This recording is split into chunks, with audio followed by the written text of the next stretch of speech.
That may be an ill-advised, offensive tweet. It may be insulting. It may be a very poor attempt at humour, but it's not a criminal offence. It doesn't cross the crime threshold. If there is any case for police intervention, it might simply be a word, a quiet word on the phone to say, can you keep the debate civil? We know you've got strong views on this. We know you've been trolled and all the rest of it, but just try and keep the volume down a bit, because if it ratchets up any further, then it could escalate. That's at the most, that's what it required in my view.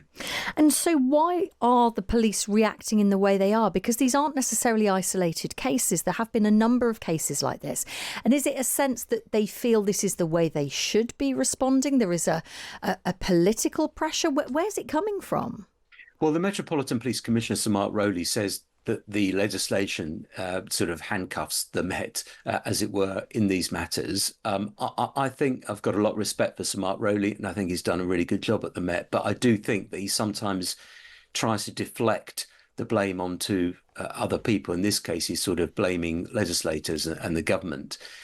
There might be a need to declutter some of the voluminous guidance that the police have around these issues, but that's not the reason. The reason is that the police service has lost huge amounts of experience over the past 15 years because of the austerity years and then the sudden influx of new officers.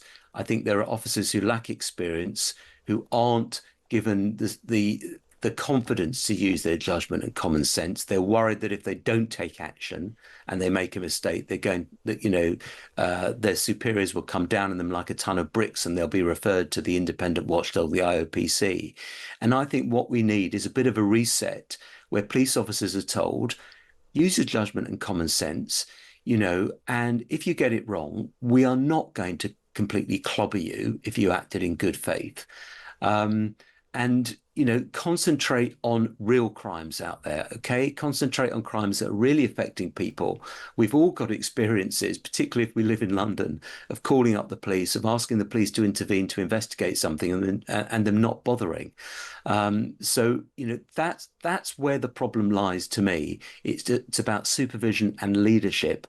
It's not really about changing legislation and guidance. That might happen, that might help a bit, but it's really more about individuals taking responsibility.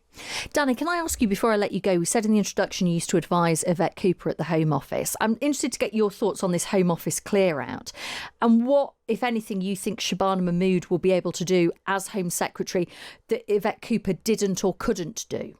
Look, I think Yvette Copper laid some really good foundations at the Home Office during her time there, certainly on things like setting up the Border Command, in terms of immigration, neighbourhood policing and so on. But I think what the Home Office lacked under her was good messaging, clear, effective communication. I don't think in some cases they were swift enough to counter some of the criticism that they were getting. And particularly over the summer, there was a complete vacuum when Nigel Farage and Reform UK were making the headlines around small boats and asylum hotels. And I think what you'll see with Shabana Mahmood is she's a bit more of an instinctive politician.